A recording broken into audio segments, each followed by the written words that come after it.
Everyone, कैसे हैं आप लोग। आज की वीडियो में मैं बात करूंगी टीचर इवैल्यूएशन पर, यानी शिक्षक मूल्यांकन पर। शिक्षक के निष्पादन का मूल्यांकन यानी जो टीचर्स की परफॉर्मेंस है उसका असेसमेंट करना। तो मूल्यांकन जनरली हम टीचर के मूल्यांकन से पहले मूल्यांकन शब्द को समझना चाहेंगे। मूल्यांकन का जो शाब्दिक अर्थ है वो होता है मूल्य का अंकन, यानी एक तरह से जो इवैल्यूएशन है उसको हम किसी भी चीज़ का जब हम मूल्यांकन करते हैं तो उनको कुछ नंबरिंग, कुछ रेटिंग, इस तरह से उनका आकलन किया जाता है उनके विशेषताओं के आधार पर। तो ये एक निरंतर चलने वाली प्रक्रिया है। और यहाँ क्योंकि हम शिक्षक मूल्यांकन की बात कर रहे हैं, टीचर इवैल्यूएशन की, तो यहाँ विद्यालय की जो गतिविधियाँ हैं उनमें सुधार लाने के लिए जो मूल्यांकन है वो उपयोगी है। और विद्यालय की गतिविधियों में सुधार कौन लाता है? टीचर लाता है। तो इसलिए समय समय पर टीचर का भी मूल्यांकन होना ज़रूरी है। तो जनरली जो मूल्यांकन के बारे में हम बात करते हैं तो इसमें एक डेफिनेशन है जो मूल्यांकन की डांडेकर के अनुसार। तो मूल्यांकन हमें क्या बताता है? मूल्यांकन हमें ये बताता है कि बालक ने किस सीमा तक किन उद्देश्यों को प्राप्त कर लिया है। यानी एक तरह से जो पीपल है या जो स्टूडेंट्स हैं उन्होंने अपने एजुकेशनल ऑब्जेक्टिव्स को कहाँ तक अचीव किया है। अब बात करते हैं हम शिक्षक मूल्यांकन की।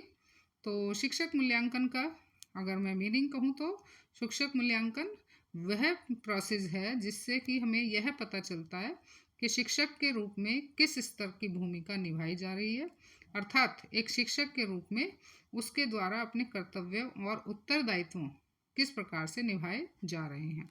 यानी एक टीचर जो है वो अपनी ड्यूटीज़ को प्रॉपरली कर रहा है या कितना उसने अपना एक तरह से कंट्रीब्यूशन दिया है शिक्षा के क्षेत्र में। तो शिक्षा के क्षेत्र में शिक्षक का बहुत महत्वपूर्ण स्थान है। तो इस जो टीचिंग प्रोसेस है उसको ठीक तरह से ऑर्गेनाइज करने के लिए अगर हम देखें तो टीचर का होना बहुत ज़रूरी है।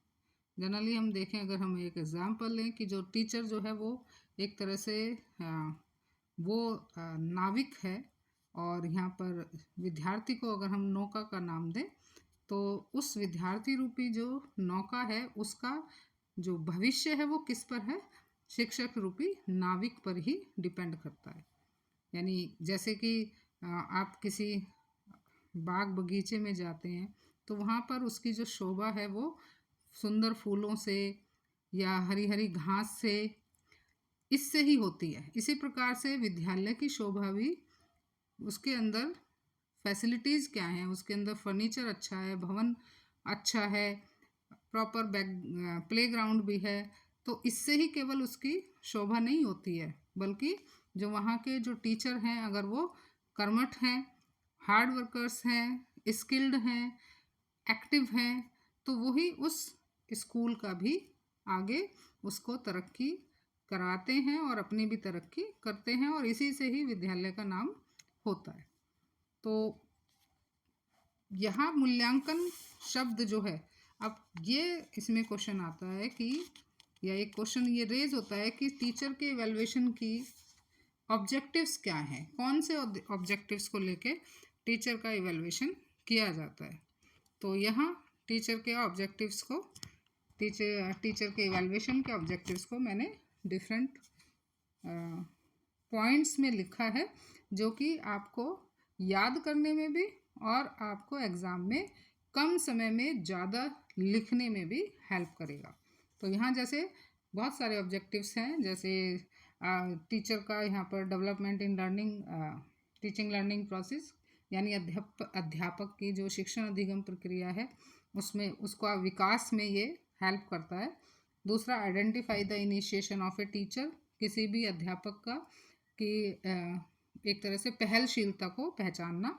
जैसे कुछ कुछ टीचर्स होते हैं जो इनिशिएट नहीं करते हैं किसी भी चीज़ में, लेकिन कुछ टीचर्स की ये विशेषता होती है कि वो हर कार्य में खुद ही पहल करते हैं।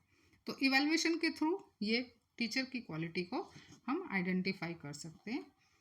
नेक्स्ट, जो help in people teachers training, जो छात्र अध्यापक हैं उनकी ट्रेनिंग में भी जो इवैल्यूएशन है वो हेल्प करता है।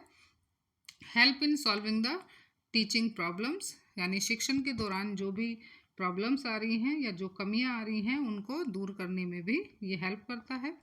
Then help in remedial teaching, remedial जिसमें कि अगर कोई कमी पता चली है तो उस बच्चे की को और अच्छे से पढ़ाया जाए, तो यहाँ पर रेमिडियल टीचिंग में भी ये हेल्प करता है।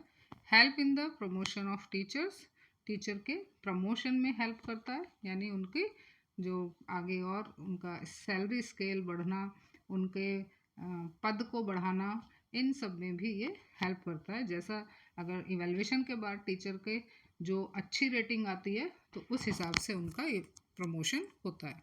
Then help in the development of teaching learning process, ये जो मैंने पहले पॉइंट बताया था वही है। Then evaluate the contribution of teacher in character building of student, ये बहुत ही इंपॉर्टेंट है कि एक टीचर जो है बच्चों के चरित्र निर्माण में अपना कितना योगदान दे रहा है। तो ये सारे कुछ ऑब्जेक्टिव्स हैं टीचर इवेलुएशन के।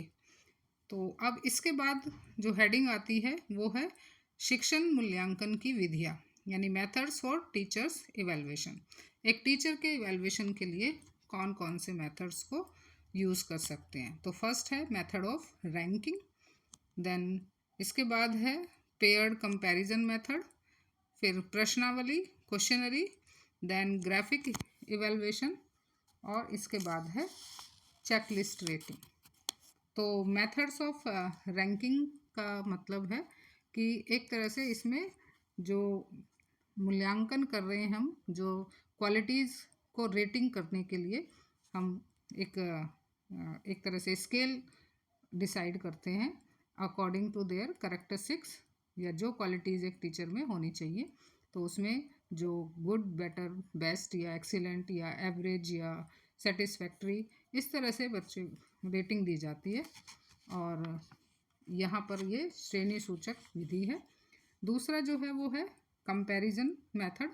तो इस मेथड के अंदर इन गुण का मूल्यांकन अन्य जो टीचर है उनकी तुलना में किया जाता है, यानी तुलनात्मक दो कर्मचारियों का या दो टीचर्स की, उनकी कैपेबिलिटी, उनकी रेगुलरनेस, उनकी अंदर जो भी व्यवहारशीलता, और उनकी एक तरह से जो मॉरल रिस्पॉन्सिबिलिटीज़ हैं, इन सारे करेक्टर्स को लेके कंपैरिजन किया जाता है, और उस कंपैरिजन के बेस पे उनको अंक दिए जाते हैं।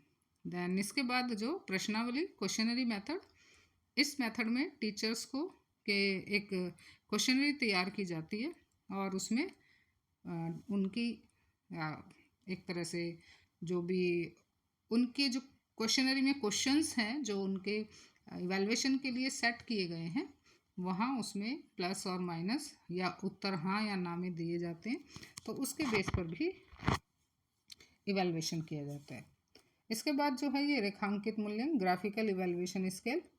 तो यहाँ पर जो टीचर्स हैं उनकी योग्यता से रिलेटेड, यानी उनकी कैपेबिलिटी से रिलेटेड डिफरेंट जो एस्पेक्ट्स हैं उनको एक ग्राफ से शो किया जाता है, और ये जो ग्राफ है वो हर टीचर के लिए अलग अलग खींचा जाता है, और फिर उसकी बेस पर ही यहाँ पर इवैल्यूएशन किया जाता है।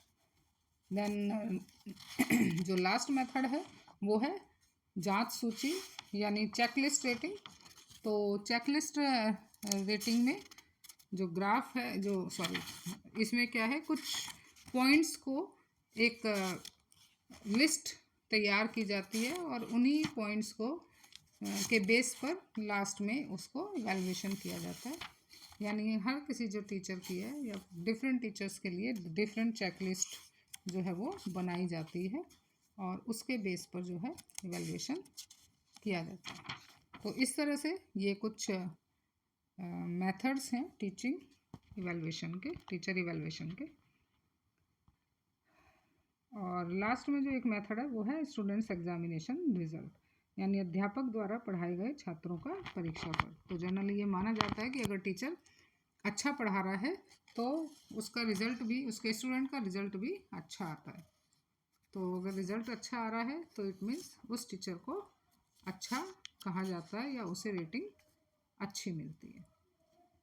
तो ये आपका क्या हुआ, रेटिंग टीचर्स के इवैल्यूएशन का मेथड्स हैं। इसके बाद जो आता है अध्यापक मूल्यांकन की रेटिंग, यानी रेटिंग हम कैसे देंगे, तो रेटिंग हम कई सोर्सेज से दे सकते हैं, जिसमें कि पहला जो है वो है प्यूपिल रेटिंग विद्यार्थियों के द्वारा, दूसरा है पीयर रेटिंग साथी शिक्षकों के द्वारा, थर्ड है सुपरवाइजर रेटिंग जिसमें कि निरीक्षकों द्वारा श्रेणी निर्धारण होता है, कम्युनिटी रेटिंग और rating of teachers by principals. तो यहाँ पर इसमें क्या है, रेटिंग में अलग अलग जो है एक तालिका बनाई जाती है जिसमें कि कुछ पॉइंट्स को लिखा जाता है, जैसे टीचर का काम क्या है, मैनेजिंग टीचिंग लर्निंग है, या आप उनकी पर्सनैलिटी है टीचर की, या फिर टीचिंग लर्निंग से जो रिलेटेड मेथड्स हैं, या टीचर एंड स्टूडेंट का इंटरेक्शन है, या एडमिनिस्ट्रेटिव वर्क टीचर का कैसा है। तो ये सारे कुछ पॉइंट्स लिखे, उसमें सब पॉइंट्स बनाकर रेटिंग की जाती है। तो इस तरह से ये जो टॉपिक है ये यहीं पर ख़त्म हो गया है। आई थिंक आपको समझ में आया होगा, और अच्छा लगा है वीडियो तो प्लीज़ शेयर और लाइक करिए और चैनल को सब्सक्राइब करिए।